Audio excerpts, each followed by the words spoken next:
Hai, Assalamualaikum, salam sejahtera. Hai Abang Edi. Hai. Okey, hari ini 4 Februari 2021. Saya berada di belakang rumah.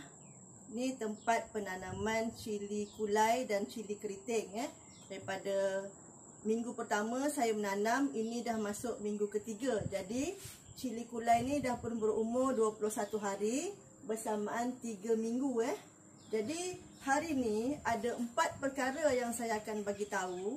Yang pertama tentang pembajaan AB.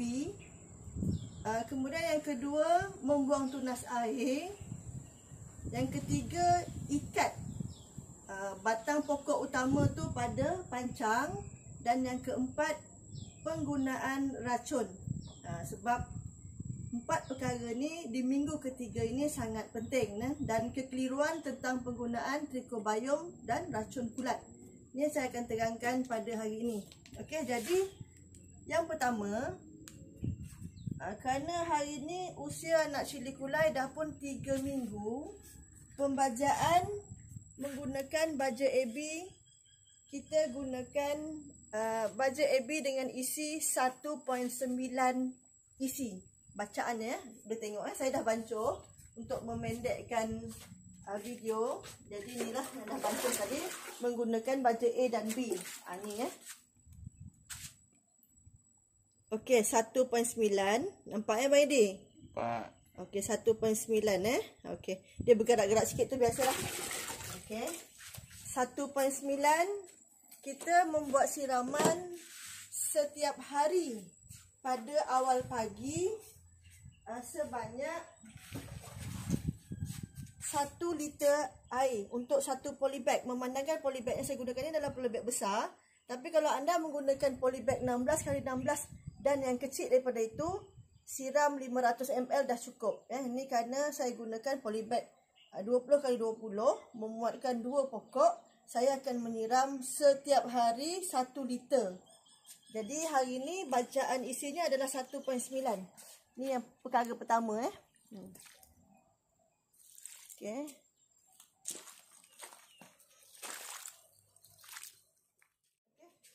Okey, perkara kedua, bila pokok cili dah besar, biasanya dah 3 minggu dan ke atas, tunas air dah bermunculan Ni namanya tunas air. Okey. Jadi kita buang tunas air ni sebelum dia mengeras. Buang. Buang macam ni. Ni namanya tunas air. Sebab apa kita nak buang tunas air? Kerana ini adalah cili kulai, cili besar. Dia tak sama macam cili padi. Cili padi boleh kita biarkan dia merimbun, tak masalah. Sebab dia takkan berebut nutrien. Tapi kalau cili kulai atau cili besar, tunas air kita wajib buang. Sebab kita nanti nak memberi ruang cabang Y untuk naik. Sebab ni pun dah boleh nampak dah ni. Kalau Abang Edi boleh dekat sikit kamera. Ni cabang Y dah mula Dah nampak dua pucuk dah kan? Nampak Nampak. 2 pucuk dia. Dalam 3 ke 4 hari lagi dia dah membentuk cabang Y. Jadi kita dah ready membuang tunas air supaya tak berebut nutrien. Okey, bukan masalah berebut nutrien saja.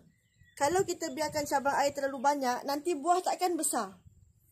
Buah takkan besar sebab kita nak bila tanam cili kulai secara komersial, kita nak buah besar dan panjang. Biasanya 7 hingga ke 9 inci. Betul, Edi?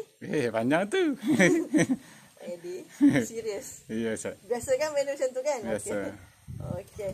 Jadi perkara kedua. Perkara pertama tadi saya siram baja AB, yang kedua tentang membuang tunas air. Okey, yang ketiga ikat.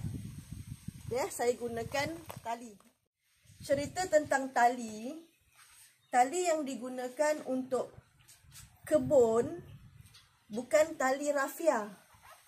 Jangan guna tali ni. Sebulan memang dah ropot, hancur macam tu. Okey. Kita gunakan abang ini langsung ambil.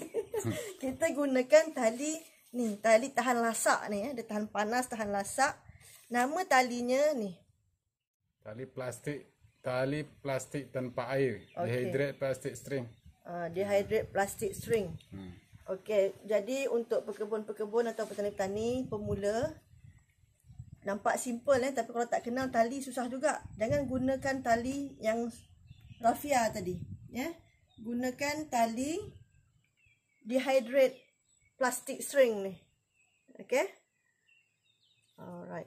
Jadi plastik ni tahan. Pengalaman kita berapa tahun bang ini? 2 tahun pun tak reput 2 musim. 2 musim, 2 tahun tak reput untuk mengikat pokok. Ya. Jadi untuk pokok cili kami gunakan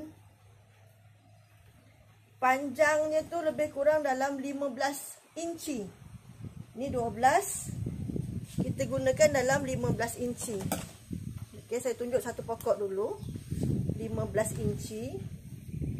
Ni 15 inci. Okey, kita ikat pokok.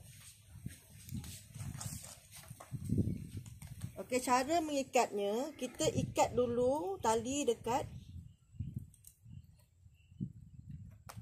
penyangga ni, dekat, tak kisahlah kalau buluh-buluh lah, kalau PVC lah. Okey, ikat dulu sini. Nanti kita akan boleh adjust bila pokok dah tinggi, nampak kita boleh adjust. Jadi sekarang kat sini. Jadi cuma sauk je. Kita tak payah ikat dekat batang dia tu ya. Nanti pecah, nanti dia pecah lah batang dia tu, lembut kan. Just kita di sini je.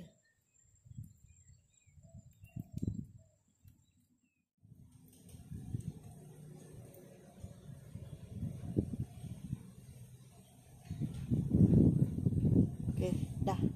Macam tu je lah. Okey. Macam tu jugalah yang seterusnya ya. Takkan saya nak tunjuk semua pula kan, lambat kan, siap kan pukul 7 siap. Okey, itu perkara ketiga. Perkara keempat tentang semburan racun. Penggunaan racun dah saya bagi tahu pada minggu lepas, pada minggu kedua hari tu. Jadi racun yang digunakan yang wajib ada adalah imidacloprid, abamectin dan menconzeb. Ya.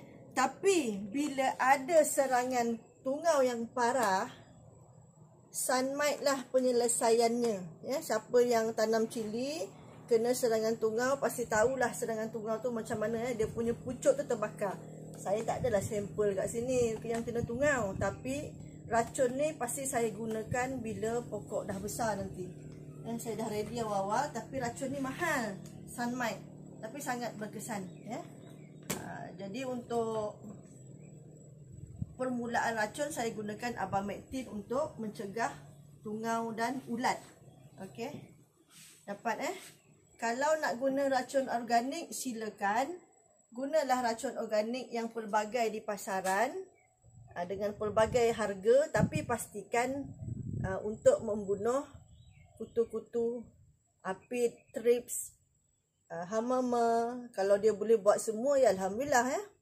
Jadi gunalah racun organik yang ada pelbagai kat luar sana. Okey, saya rasa tentang racun selesai. Kemudian mungkin ada yang keliru tentang penggunaan racun kulat dan kulat tu sendiri. Okey. Trichoderma ini adalah kulat. Ya, Trichoderma tu nama kulat. Jadi saya dah pun gunakan Trichoderma ini pada minggu pertama, saya siram di polybag. Jadi saya tak gunakan menconzeb. Ya. Saya akan gunakan menconzeb atau Entrakol bila ada tanda-tanda serangan kulat di daun dan di buah nanti. Tapi selagi tak ada nampak kesan-kesan serangan, saya tak akan gunakan. Sebab saya dah standby awal-awal menggunakan Trichoderma.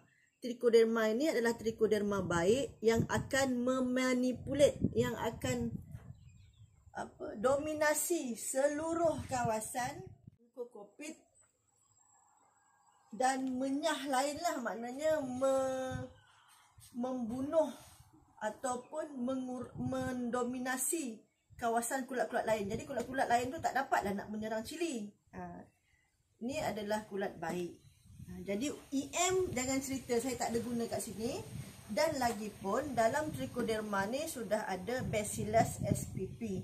Bacillus spp tu adalah bakteria baik. Jadi dalam ni adalah ada trichoderma, ada kulat baik dan bakteria baik untuk mengawal segala bentuk serangan penyakit di tanaman cili besar ni. Okay. Abang Edi ada nak tambah apa-apa tak? Sebab dulu Abang Edi yang buat tau projek 12,000 pokok cili ni.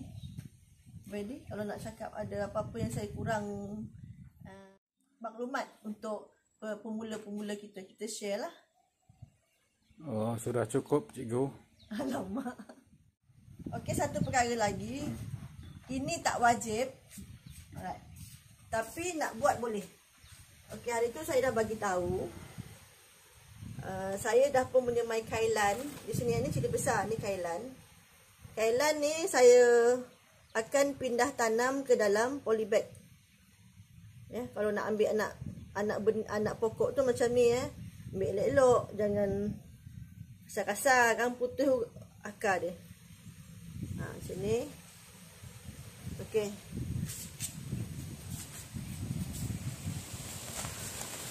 Saya akan tumpangkan ke anak cili ni. Cara dia senang je. Buat lubang dengan jari, masuk, tekan sikit, dah. Memandangkan isinya tu masih di bawah 2.0. Ya, sebab untuk sayur-sayuran isi yang sesuai itu adalah 1.5 hingga 1.9. Dah cukup, jangan banyak sebab kailan ni kan dia kembang kan. Dah. Jadi 1 polybag boleh untuk 3 pokok kailan. Begitulah seterusnya. Jadi ini namanya tumpang sari. Jangan membazir tempat dan ruang. Gunakanlah semaksimum yang boleh. Ya, Abang ni betul? Ya, betul. Okey.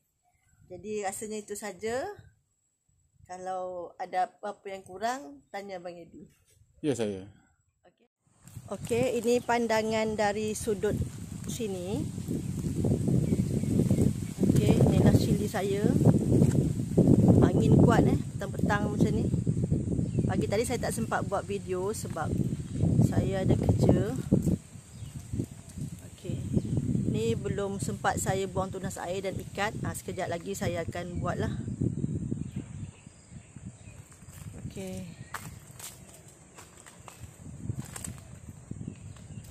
Okey, di rumah semai saya memang sentiasa ada anak cili. Ini anak cili padi Raja, kepunyaan Tuan Haji Rahman daripada Perak. InsyaAllah dalam minggu hadapan beliau akan datang ambil lah. Okey, itu saja rasanya. Tak ada apa-apalah. Jadi sana site saya menanam cili besar. Okey, jumpa lagi di video akan datang. Assalamualaikum, salam sejahtera, bye bye.